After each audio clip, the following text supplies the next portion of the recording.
Alright, so this is number 25 from chapter 7. An air puck of mass 0.25 kilograms is tied to a string and allowed to revolve in a circle of radius 1 meter on a frictionless horizontal table. The other end of the string passes through a hole in the center of the table, and a mass of 1 kilogram is tied to it. The suspended mass remains in equilibrium while the puck on the tabletop revolves. A. What is the tension in the string? B. What is the horizontal force acting on the puck? And C. What is the speed of the puck? Okay, so the first step is to draw a picture.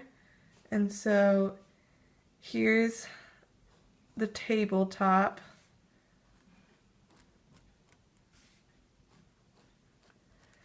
And on it is our circle with a radius 1 meter. And let's draw the puck here.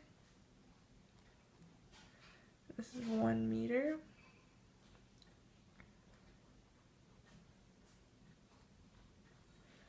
And the puck is attached to a string to the center of the table. And for ease, we can put 0.25 kgs there. Alright, and so then below the table we have a suspended mass right here, and that is 1 kilogram.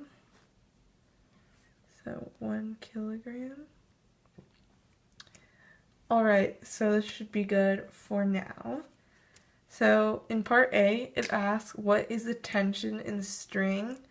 So since these two are attached, we can say that the tension is the same in both, and it's much easier to find the tension of the suspended mass. So first we're going to label our forces.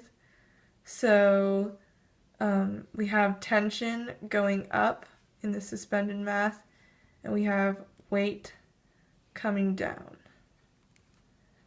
Alright, and so we set up our sum of forces equation, and it's only in the y direction. And so let's say this way is positive. So it's tension minus mass times gravity, which is weight, equals ma.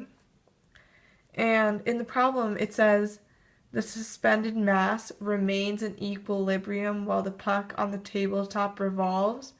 That means the mass isn't moving, so it's not accelerating. So this will go to 0.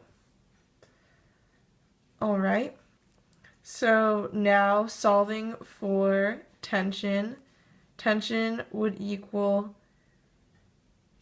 mass times gravity, and then that is 1 kilogram times 9.8 meters per second squared, and that will give you 9.8 newtons.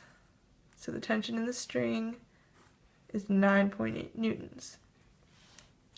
Now in part B, it asks, what is the horizontal force acting on the puck?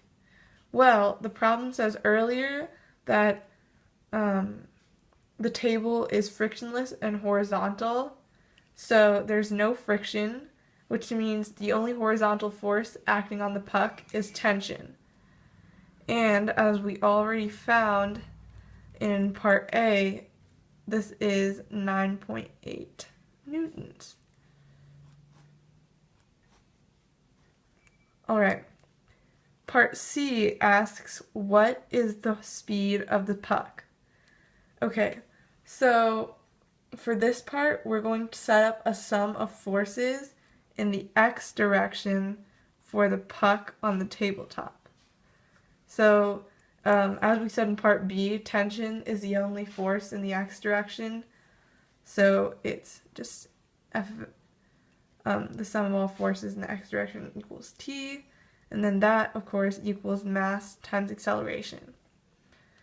So, plugging in what we know, 9.8 newtons here, and 0.25 kilograms, which was given in the problem here, times acceleration. We can solve for acceleration, and that comes out to be 39.2 meters per second squared.